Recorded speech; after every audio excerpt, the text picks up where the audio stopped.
Pada video kali ini saya bersama materi kita yaitu Bapak Muhammad Ilham SHG. Aktivitas beliau diantaranya guru mata pelajaran PAI dan bahasa Arab di sekolah kami. Juga mengajar di pondok pesantren dan majelis taklim remaja. Gimana kabarnya Pak? Alhamdulillah sehat. Ya, saya sehat. Alhamdulillah. Ya teman-teman, pada hari ini kita bertema pendidikan karakter. Pak, apa sih pentingnya karakter?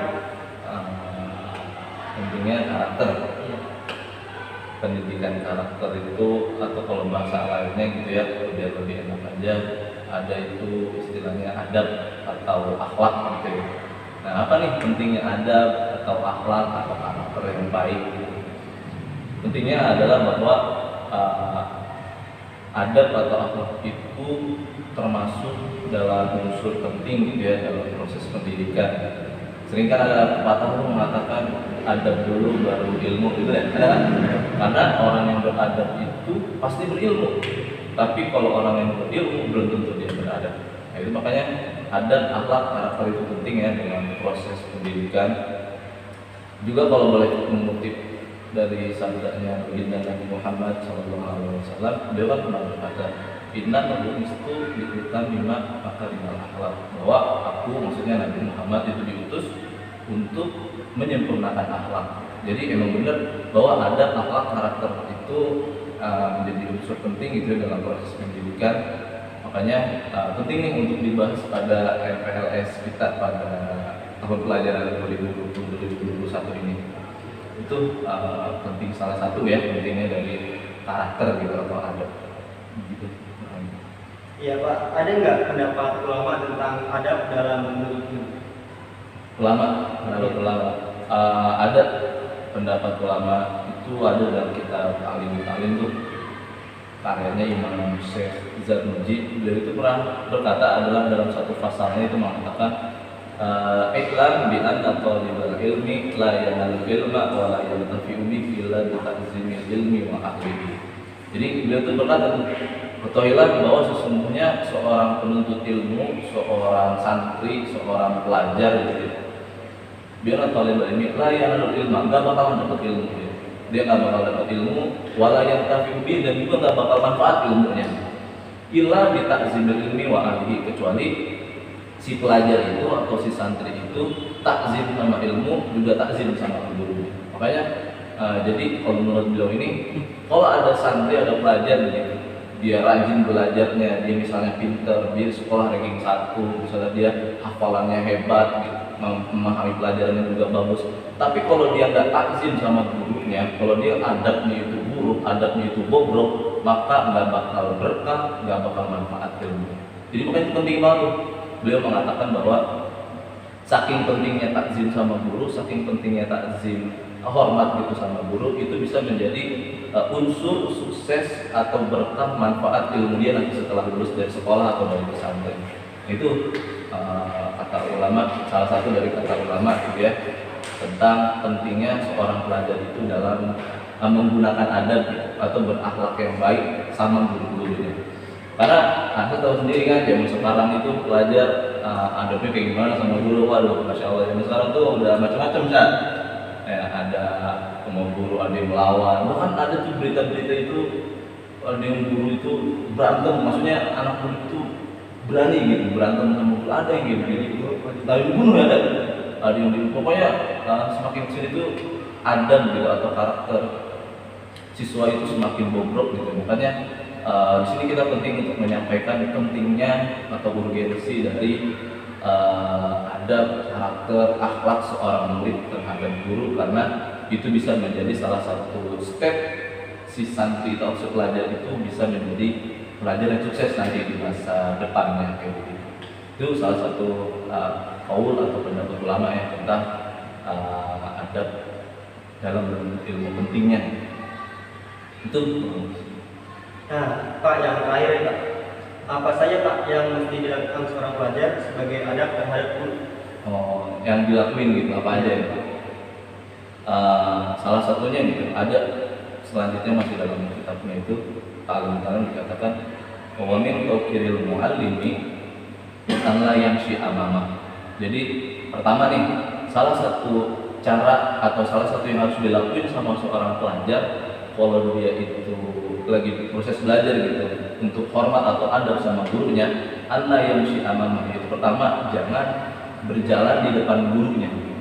Jadi misalnya kita ada guru lagi berdiri misalnya, itu kita kalau bisa itu jangan nyelonong aja gitu, jangan, maksudnya kita lewat aja di depan guru gitu.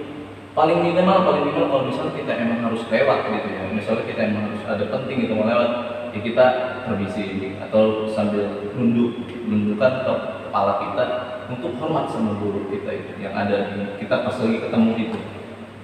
Jadi pertama itu jangan jalan di depan guru, atau misalnya kalau mau jalan dia mundur atau permisi. Ada juga salah satunya adalah musafahah. Musafahah itu cium tangan, gitu, salaman atau cium tangan sama guru. Itu penting juga tuh. Jadi misalnya kita ketemu guru nih, ketemu guru itu jangan cuma misalnya gitu, atau bu gitu. Tapi salah satu adabnya itu adalah kalau ketemu sama guru, cium tangan gitu. Kita samperin.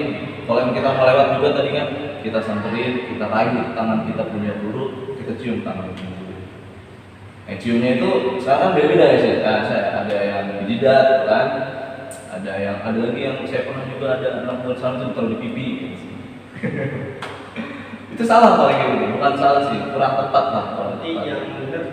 Yang benar itu ditempel di antara mohon maaf antara mulut sama hidung kita, tempel di sini.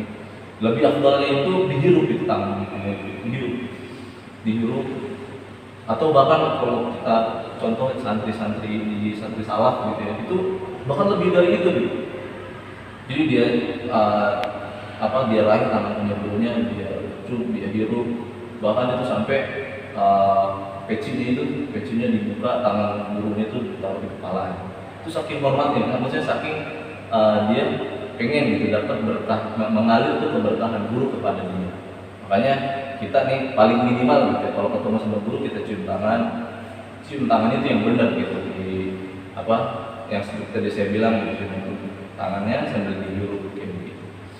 Nah, dengan harapan kalau pas lagi kita mencium tangan guru kita itu doain kita gitu. Jadi misalkan dia udah punya adab nih sama kita sebagai seorang guru, ketika dia salaman itu gurunya berdoa gitu, semoga anak murid ini jadi anak yang sukses, ilmunya berkah, manfaat gitu. Makanya penting ya kalau misal kita ketemu sama guru itu kita cium tangan dengan penuh rasa takzim gitu. Bukan yang taruh di pipi kayak tadi, bukan. Itu yang kedua, tadi ada jangan berjalan depan guru, jangan, terus juga kalau ketemu salaman gitu.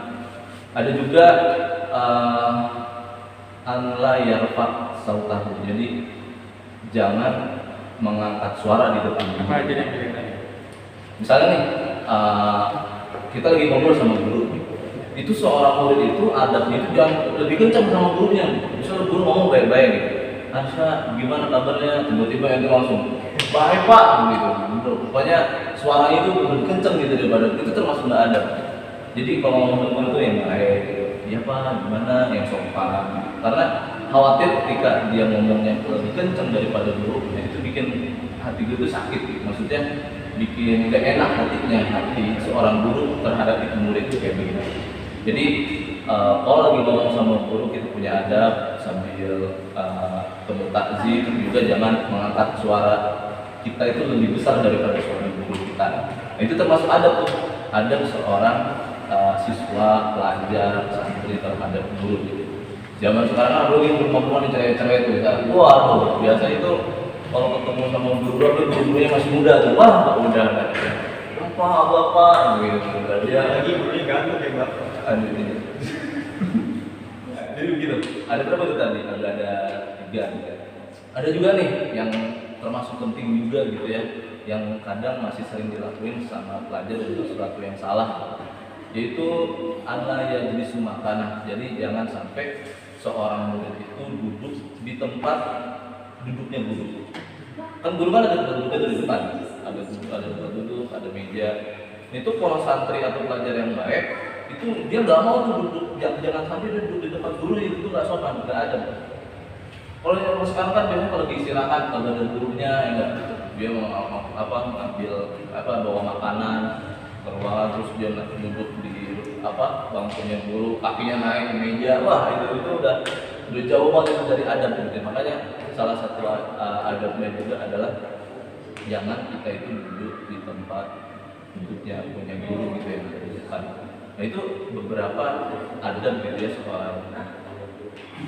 seorang murid terhadap guru. Intinya yang tadi itu masih beberapa, sebenarnya banyak lagi kan, beberapa adab-adab yang harus dilakukan oleh seorang murid terhadap guru. Di antaranya salah satunya yang paling penting adalah nurut sama guru. Dah itu dan pokoknya kalau ada murid itu udah nurut sama guru, insya Allah itu udah termasuk adab. Misalnya murid itu misalnya dapat tugas, dia ngerjain tugas, misalnya dia ini dapat perintah sesuatu, disuruh sholat, dia sholat, disuruh misalnya masuk kelas, dia masuk kelas. Nah, itu termasuk adab seorang santri, seorang siswa pelajar terhadap gurunya. Semoga siswa-siswi SMK Permata Bangsa ketika mengaplikasikan ilmu ini gitu ya, dengan mengamalkan beberapa adab-adab seorang pelajar terhadap gurunya, nanti setelah lulus dari sekolah bisa mendapatkan ilmu yang berkah, ilmu yang manfaat, sehingga bisa menjadi siswa-siswi yang sukses di masa depannya. Amin ya robbal alamin. Itu aja mungkin saya yang tentang adab itu murid terhadap. Oke, terima kasih Pak atas materinya dan waktunya. Oke, kita tutup materi pada siang hari ini. Sekian, wassalamualaikum warahmatullahi wabarakatuh.